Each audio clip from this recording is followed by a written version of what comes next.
আমরা ভেক্টর রাশি জানি, কিন্তু সব ভেক্টর রাশি কি একই? উত্তর হবে না, সব ভেক্টর রাশি একই নয়। ভেক্টর রাশিগুলির মধ্যে আবার ভাগ রয়েছে। তো কিসের ভিত্তিতে এই ভাগ? কি ভাগ? ভেক্টর রাশি কয় প্রকার হয়? আজ আমি এই 10 মিনিটের একটি ক্লাসে এই ধারণা একদম পরিষ্কার করব। দেখো, তোমরা ক্লাসটিকে স্কিপ না করে শেষ পর্যন্ত দেখলে তোমাদেরও এই ধারণা পরিষ্কার হয়ে যাবে। তাহলে ভেক্টর রাশির দুটি ভাগ রয়েছে। প্রথম ভাগ হচ্ছে পোলার ভেক্টর, পোল থেকে পোলার, তো পোলার ভেক্টর। তো পোলার ভেক্টর জিনিসটা কি? তোমরা জানো যে ভেক্টর রাশির উদাহরণ হিসাবে আমরা সরণকে নিতে পারি। সরণ, ধরো কোনো একটা বস্তু এক জায়গা থেকে যাত্রা শুরু করলো। তো আমি এখানে ধরো অরিজিন করে নিচ্ছি, এখান থেকে যাত্রা শুরু করেছে, এই পর্যন্ত গেছে, এটা তো সরণ। তাহলে একটা ইনিশিয়াল পয়েন্ট থাকছে, আর একটা ডিরেকশন থাকছে, এবং এই সরণের একটা মানও থাকে। তো এটাকে আমরা পোলার ভেক্টর বলে থাকি।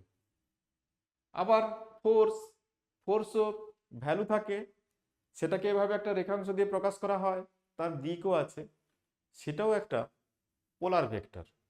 মানে একটা এরকম ইনিশিয়াল পয়েন্ট থেকে এইভাবে রেখাংশ দিয়ে দেখানো হয়, সেটাও পোলার ভেক্টর। তাহলে সরণ পোলার ভেক্টর, বল পোলার ভেক্টর, বেগ পোলার ভেক্টর, এগুলো সবই পোলার ভেক্টরের দলে থাকে। তো পোলার ভেক্টরের আর কি বৈশিষ্ট্য হতে পারে? যদি এখানে একটা মিরর আমরা লাগিয়ে দিই, বা যেটাকে আমরা দর্পণ বলি, তাহলে এই ছবিটা কেমন হবে বলো তো? তাহলে এই ছবিটা এরকম হবে, এরকম হবে। তাহলে এটা হচ্ছে মূল বিন্দু, এটা যদি এ বিন্দু হয়, এখন মূল বিন্দুটা এখানে থাকবে, এ বিন্দুটা এখানে থাকবে। তাহলে এটা হচ্ছে অরিজিনাল ঘটনা। এখানে যদি একটা মিরর রেখে দিই, তাহলে দেখো এটা হচ্ছে রিফ্লেকশনে দেখাবে, এই ঘটনাটা আমরা দেখতে পাবো। তাহলে এখানে এই ভেক্টরটার ইনিশিয়াল পয়েন্ট ও তে ছিল, ফাইনাল পয়েন্ট এ। তাহলে ও থেকে এর দিকে এখানে আরো দেখো, এখানেও ইনিশিয়াল পয়েন্ট ও, ফাইনাল পয়েন্ট এ, তাহলে ও থেকে এর দিকে। তাহলে দেখো, এর আলটিমেট ইনিশিয়াল এবং ফাইনাল পয়েন্টের যে দিক, সেটাতে কিছু চেঞ্জ আসেনি। তাহলে পোলার ভেক্টরের এটাও একটা বৈশিষ্ট্য। তাহলে যেসব ভেক্টরের বা যেসব ভেক্টর স্থানান্তর বা সরণের সাথে যুক্ত, প্রতিফলনে যাদের দিক পরিবর্তিত হয় না, দিক পরিবর্তন মানে ও থেকে এ, তো এরও ও থেকে এর দিকেই দিক রয়েছে, তাহলে দিক পরিবর্তন হচ্ছে না। অনুরূপ অভিমুখ নির্দেশতন্ত্রের উপর নির্ভর করে না। নির্দেশতন্ত্রেও বিষয়টা আছে, সেগুলোর বিস্তারিত আলোচনা আমরা কোনো না কোনো সময় করব। তো এটাই যেমন রিফ্লেকশনেও দিক পরিবর্তন হচ্ছে না, তেমনি নির্দেশতন্ত্র চেঞ্জ হলেও এর দিকের কোনো পরিবর্তন হবে না। তাহলে এরকম যে ভেক্টর, সেগুলোকেই আমরা পোলার ভেক্টর বলছি।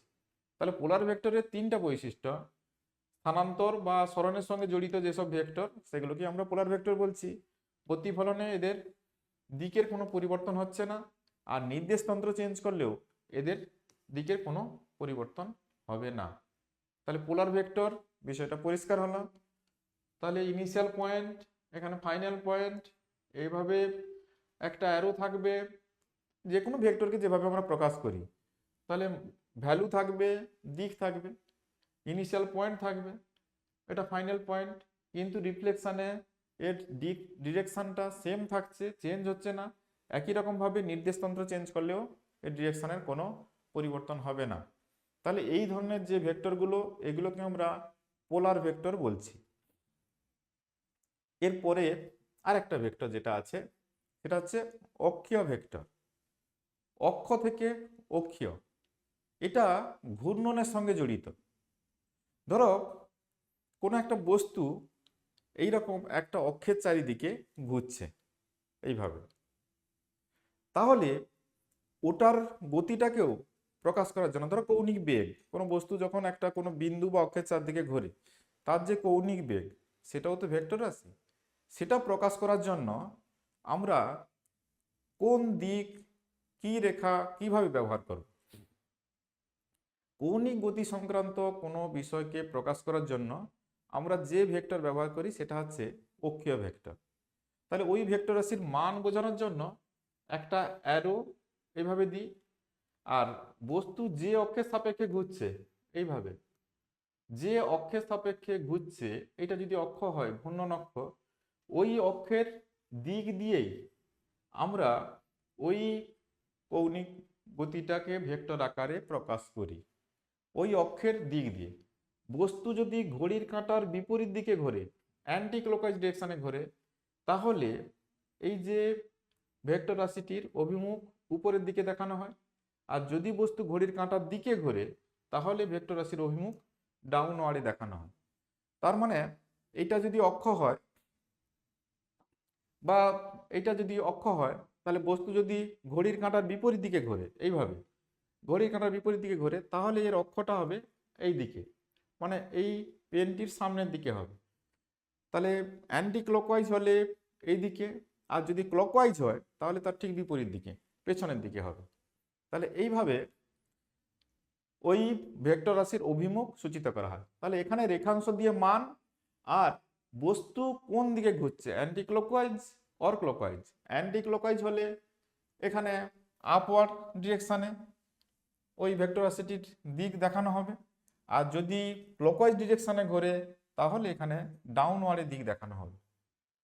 তাহলে যে ভেক্টরের অভিমুখ ওই ঘূর্ণাক্ষের সমান্তরাল রেখা বা ঘূর্ণাক্ষ বরাবর বা ঘূর্ণাক্ষের দিক দিয়েই দেখানো হয়, যেটা বলতে পারো, তো সেই যে ভেক্টরগুলো সেইগুলোকেই আমরা কি বলি, অক্ষীয় ভেক্টর। মানে অক্ষের অভিমুখ দিয়েই দেখানো হয় বলে এদেরকে অক্ষীয় ভেক্টর বলা হয়। ইংরেজিতে বলছি অ্যাক্সিয়াল ভেক্টর, অ্যাক্সিয়াল ভেক্টর। তাহলে যেসব ভেক্টর রাশির অভিমুখ ঘূর্ণন অক্ষের অভিমুখ দিয়ে সূচিত করা হয় তাদেরকে আমরা অক্ষীয় ভেক্টর বা অ্যাক্সিয়াল ভেক্টর বলি।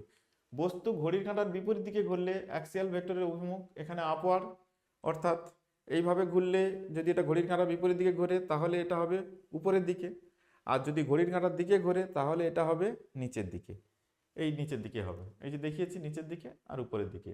আর রেখার মান ওই ভেক্টর রাশির মান সূচিত করে। এই হচ্ছে প্রকাশ। তো এখন তাহলে ঘূর্ণনের সঙ্গে জড়িত হবে, অক্ষীয় ভেক্টর অবশ্যই ঘূর্ণনের সঙ্গে জড়িত হবে। তাহলে অক্ষীয় ভেক্টর উদাহরণ কি হবে? কৌণিক সরণ, কৌণিক বেগ, কৌণিক ত্বরণ, বলের ভ্রামক, টর্ক ইত্যাদি। তো এগুলো হচ্ছে সবই ঘূর্ণন গতির সঙ্গে জড়িত এই ভেক্টর রাশিগুলো। এদেরকে আমরা অক্ষীয় ভেক্টর বলি, এদেরকে অক্ষের অভিমুখ দিয়ে সূচিত করে থাকি। এবারে অক্ষীয় ভেক্টরের আর দু একটা বৈশিষ্ট্য দেখছি। ধরো কোনো একটা বস্তু ঘড়ির কাঁটার বিপরীত দিকে ঘুরছে, ঘড়ির কাঁটার বিপরীত দিকে ঘুরছে, তাহলে তার অভিমুখ দেখানোর জন্য আমরা এরকম একটা ভেক্টর রাশি, এইরকম একটা প্রকাশ করে থাকি ভেক্টর রাশির। তাহলে এখানে যদি আমরা একটা মিরর দিয়ে দিই, মিররে যখন এই ছবিটা আসবে, এর যে মিরাজ ইমেজটা সেটা কিন্তু ঘড়ির কাঁটার দিকে রোটেশন দেখাবে, মিরর ইমেজ। তোমরা জানো মিররে পার্শ্বীয় পরিবর্তন হয়, তাহলে এখানে ঘড়ির কাঁটার বিপরীত দিকে হলে এখানে কিন্তু মিরর রিফ্লেকশনে যেটা আসবে সেটা ঘড়ির কাঁটার দিকে দেখাবে, অর্থাৎ বাম হাত থাকলে ডান হাত, তাহলে এটা ঘড়ির কাঁটার বিপরীত হলে এটা ঘড়ির কাঁটার দিকেই দেখাবে। আর ঘড়ির কাঁটার দিকে যদি রোটেশন দেখায়, তার মানে এখানে অক্ষীয় ভেক্টরের অভিমুখটা কোন দিকে হবে? তাহলে ঘড়ির কাঁটার দিকে হলে এটা নিচের দিকে হবে, এটা ছিল বাইরের দিকে, আর এটা হবে এই ভিতরের দিকে, এইখানে এই দিকে। তাহলে দেখো এখানে মিরর রিফ্লেকশনে এটা যা ছিল এটা কিন্তু উল্টা দিকে হয়ে গেছে, এটা ছিল বাইরের দিকে, এটা হয়ে গেছে ভেতরের দিকে। তাহলে ওটা বাইরের দিকে, এটা ভেতরের দিকে। তাহলে মিরর রিফ্লেকশনে এটা চেঞ্জ হয়ে গেছে, পরিবর্তন হয়ে গেছে, দিক উল্টে গেছে, এটা একটা বৈশিষ্ট্য। আর 3 নম্বর, যেটা অভিমুখ নির্দেশতন্ত্রের উপর তাহলে নির্ভর করে যাবে। তাহলে অক্ষীয় ভেক্টরের কি কি বৈশিষ্ট্য দেখলাম? যেসব ভেক্টর ঘূর্ণনের সাথে জড়িত, যেসব ভেক্টর ঘূর্ণনের সাথে জড়িত, প্রতিফলনে যাদের দিক উল্টে যায়, প্রতিফলনের দিক উল্টে গেছে, আর অভিমুখ নির্দেশতন্ত্রের উপর নির্ভর করে, তাদেরকেই আমরা অক্ষীয় ভেক্টর বলে থাকি। তাহলে পোলার ভেক্টর, অক্ষীয় ভেক্টর, প্রত্যেকটার বৈশিষ্ট্য আমি বললাম এবং প্রত্যেকটার এক্সাম্পলও বললাম। আমি পরে আরো আলাদা করে কিছু ধারণা নিচে অ্যাড করছি, দেখো। তাহলে পোলার ভেক্টর এটা স্থানান্তরের সঙ্গে সম্পর্কিত, অক্ষীয় ভেক্টর এটা কার সঙ্গে সম্পর্কিত? ঘূর্ণনের সঙ্গে সম্পর্কিত। রিফ্লেকশনে তাহলে পোলার ভেক্টরের কোনো চেঞ্জ হয় না, কিন্তু অক্ষীয় ভেক্টরের পরিবর্তন আসে, উল্টে যায়, অক্ষীয় ভেক্টরের দিক চেঞ্জ হয়ে যায়। অনুরূপভাবে নির্দেশতন্ত্রের উপরও এদের অভিমুখটা, কার ক্ষেত্রে? পোলার ভেক্টরের ক্ষেত্রে নির্দেশতন্ত্রের চেঞ্জের সঙ্গে সঙ্গে পোলার ভেক্টরের অভিমুখের কোনো পরিবর্তন হয় না, কিন্তু অক্ষীয় ভেক্টরের অভিমুখ পরিবর্তন হয়ে যায়। তাহলে এগুলো মনে রাখার মতো বিষয়। তাহলে কোনটা কার সঙ্গে সম্পর্কিত, কোথায় কি চেঞ্জ হচ্ছে কি হচ্ছে না, যেগুলো আমি ডেফিনেশনে বললাম সেগুলো এখানে আলাদা করে আবার দেওয়া আছে। তাহলে পোলার ভেক্টরের উদাহরণ কি হবে? ডিসপ্লেসমেন্ট, বা যেটাকে আমরা ওই সরণ বলি, বেগ, বল, ত্বরণ ইত্যাদি।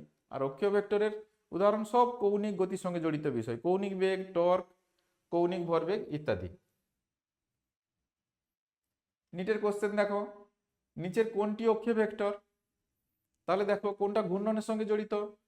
পোলার ভেক্টর হলে রৈখিক গতির সঙ্গে জড়িত হয়, আর অক্ষীয় ভেক্টর মানে ঘূর্ণন গতির সঙ্গে জড়িত। এখানে ঘূর্ণন গতির সঙ্গে জড়িত হচ্ছে টর্ক, তাহলে টর্ক হবে অক্ষীয় ভেক্টর। 2021-এর 11-এর কোশ্চেন, কৌণিক বেগ কোন ধরনের ভেক্টর রাশি? তাহলে কৌণিক গতির সঙ্গে জড়িত বিষয় মানেই অক্ষীয় ভেক্টর, একদম চোখ বন্ধ করে অক্ষীয় ভেক্টর। তাহলে তোমরা কমেন্টে আমাকে জানাবে, বল টর্ক দুটোই ভেক্টর রাশি, তবে দুটো কি একই ভেক্টর, না কোনটা কোন দলে যাবে? আমি ভেক্টরে দুটো ভাগ বলে দিলাম, পোলার ভেক্টর আর অক্ষীয় ভেক্টর। তাহলে কোনটা কোন দলে যাবে, না একই টাইপের হবে, সেটা কমেন্ট করে অবশ্যই জানাবে আমাকে। তো নিটে তাহলে যেটা, নিট বা অন্যান্য বোর্ড এক্সাম কিংবা জিতে যেটা খেয়াল রাখবে, রোটেশন দেখলে অ্যাক্সিয়াল ভেক্টর, কোনো রোটেশনের সঙ্গে জড়িত হলে অ্যাক্সিয়াল, ট্রান্সলেশনের সঙ্গে জড়িত হলে পোলার, টর্ক, অ্যাঙ্গুলার মোমেন্টাম এগুলো সবই অ্যাক্সিয়াল। আর এখান থেকে অনেক সময় ডায়াগ্রাম বেস কোশ্চেন থাকতে পারে, এজন্য সচেতন থাকবে। Thank you. যারা চ্যানেলে নতুন তারা চ্যানেলটিকে সাবস্ক্রাইব করতে ভুলবে না।